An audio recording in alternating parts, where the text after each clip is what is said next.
So, you finally hit $20,000 in savings. Congratulations. Seriously, that's a massive achievement.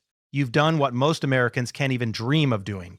You've scraped together $20,000 and you're sitting there looking at that number in your bank account thinking, okay, now what? Here's the thing though, and this is what nobody tells you. That $20,000, it's not just a milestone. It's not just a nice round number that makes you feel good when you check your balance.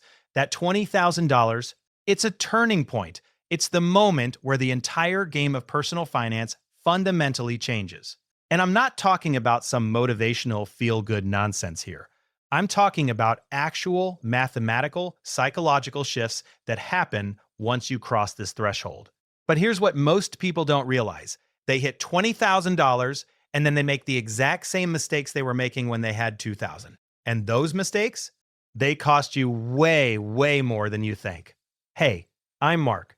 I spend a lot of time thinking about why people sabotage their own wealth, especially right when they're on the verge of building something real. If you've worked hard to save money but aren't sure what to do next, or if you feel stuck in that weird financial limbo where you have money but are terrified to touch it, this video is for you. If it helps, make sure to hit that subscribe button and give it a thumbs up.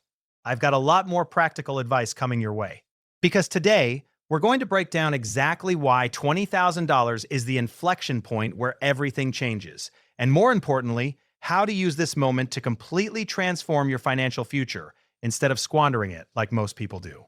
All right, so let's start with the uncomfortable truth. When you have $2,000 in your savings account, you know exactly what that money is for. It's your emergency fund. It's your, oh crap, my car just broke down fund. It's your safety net. And psychologically, that feels okay, not great, but okay. You're living paycheck to paycheck, but at least you've got something. But when you hit $20,000, suddenly everything feels different. You've got this chunk of money sitting there, and your brain starts doing this really weird thing. It simultaneously feels like a lot of money and not enough money at the exact same time. Look, a study from the Federal Reserve in 2000-2003 found that 37% of Americans couldn't cover a $400 emergency expense without borrowing money or selling something. 37%. So if you've got $20,000 saved, you're literally in the top tier of savers in this country. But here's where it gets really interesting. And this is the trap. Once you hit that number, you become paralyzed by it. You're terrified to invest it because what if the market crashes? You're terrified to spend it because what if I need it for an emergency? You're terrified to do anything with it, so it just sits there in a savings account, earning maybe, 0.5% interest? Maybe 4% if you're lucky and you've got a high-yield savings account? Meanwhile, inflation is running at around 3 to 4% annually, which means, in real terms, your money is losing value. Every single day. You worked so hard to save that $20,000, and now it's slowly evaporating while you're trying to figure out what to do with it. Now, you might be thinking, okay, Mark, but what's the big deal? I'm saving money. That's responsible, right? And yes, it is. But let me show you some math that's going to make you really uncomfortable. Let's say you're 30 years old and you've got $20,000 sitting in a savings account earning 0.5% interest. You leave it there for 30 years until you're 60. At 0.5% interest, after 30 years, you'd have about $23,200. You gained $3,200 in 3 decades. Now, let's say you took that same $20,000 and you invested it in a boring low-cost index fund that tracks the S&P 500. Historically, the stock market has returned about 10% annually on average over the long term. Let's be conservative and say you get 8% annually after adjusting for inflation and fees. At 8% annual returns, after 30 years, you'd have over $200,000 versus $23,000. That's a difference of $178,000, just because you were too scared to move your money out of a savings account. This is what I mean when I say everything changes after $20,000. Because at this level, the opportunity cost of inaction becomes massive. When you had $2,000, it didn't matter as much if it was sitting in a savings account versus being invested. The difference was negligible, but at $20,000, every year you wait, you're leaving thousands of dollars on the table. So, here's what you need to do. And this is where most people mess up, because they think it's an all or nothing game. They think either I keep all my money safe in savings, or I invest it all and risk losing everything. That's not how this works. Once you hit $20,000, you need to start thinking in terms of buckets. 3 buckets, specifically. Bucket 1, the emergency fund. This is non-negotiable. You need 3 to 6 months worth of living expenses sitting in a high-yield savings account. Not a regular savings account, a high-yield savings account that's actually earning you 4% or more. Let's say your monthly expenses are $3,000. That means you need $9,000 to $18,000 in this bucket. This money is not for investing.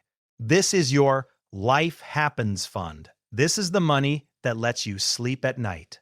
If you've got $20,000 saved and your emergency fund is fully covered, great. If not, fill this bucket first before you do anything else. Bucket 2, the Opportunity Fund. This is money you're going to invest for the long term. This is money you won't need for at least 5 to 10 years, ideally longer. This is where you start putting money into index funds, ETFs, or a diversified portfolio. If you're not sure where to start, a simple target date retirement fund or a total stock market index fund is a perfectly fine option. Here's the thing though, this money, you have to be willing to not touch it. The market's going to go up, it's going to go down, and you're going to feel anxious. But if you panic and pull your money out every time the market dips, you're going to destroy your returns. Bucket 3, the Learning Fund. And this is the bucket most people completely ignore, but it's the one that has the potential to change your life the most. This is money you invest in yourself. Maybe it's taking a course to learn a high-income skill. Maybe it's starting a side business. Maybe it's investing in certifications that'll help you get promoted or switch careers. According to a report from the Georgetown University Center on Education and the Workforce, a bachelor's degree holder earns about $1 million more over their lifetime compared to someone with just a high school diploma. But you don't even need a full degree. Targeted skills training can increase your income by 20% to 30% in just a few years. If you've got $20,000, you can afford to take $2,000 or $3,000 and invest it in something that'll directly increase your earning potential. That might give you a better return than any stock market investment. Now, here's where things get really interesting, because the biggest change that happens after $20,000 isn't financial, it's psychological. When you're scraping by with $2,000 or $5,000 in savings, your entire mindset is about survival. You're in defense mode. You're protecting what little you have. Every dollar feels precious because losing it would set you back months. But once you hit $20,000, if you do this right, you shift from survival mode to building mode. You stop thinking, how do I protect this money? And you start thinking, how do I make this money work for me? And that shift, that's everything. Look, there's a concept in psychology called scarcity mindset versus abundance mindset. When you're operating from scarcity, you make short-term decisions based on fear. You hoard, you avoid risk, you stay stuck. But when you shift to an abundance mindset, which, by the way, is way easier to do when you've got $20,000 in the bank, you start making decisions based on opportunity instead of fear. You start asking better questions. How can I increase my income? What skills should I learn? Where should I invest this money so it grows? And here's the kicker. Once you make that psychological shift, the money starts coming faster because you're no longer just saving. You're building. All right, so let's talk about the biggest mistake I see people make once they hit $20,000. And this one drives me crazy because it's so avoidable. They celebrate by spending it. I'm serious. They work so hard to save $20,000, they finally hit that goal, and then they immediately go out and buy a new car. Or they take an expensive vacation. Or they upgrade their lifestyle because, hey, I've earned it, right? And look, I'm not saying you shouldn't enjoy your money. I'm not saying you should live like a monk and never spend a dollar on anything fun. But here's the thing. If you spend that $20,000 on a car, you just traded years of financial freedom for a depreciating asset. A study by Experian found that the average monthly car payment in the US is over $700. That's $8,400 a year. If you financed a car, instead of paying cash, you're now locked into that payment for the next 5 years. But if you had invested that $20,000 instead, in 10 years at an 8% return, it would have grown to over $43,000. In 20 years, over $93,000. You're not just spending $20,000 on a car, you're spending $93,000 in future wealth. That's the real cost. If this video helped you figure out what to do next, make sure to hit that subscribe button and drop a comment below telling me where you're at in your financial journey.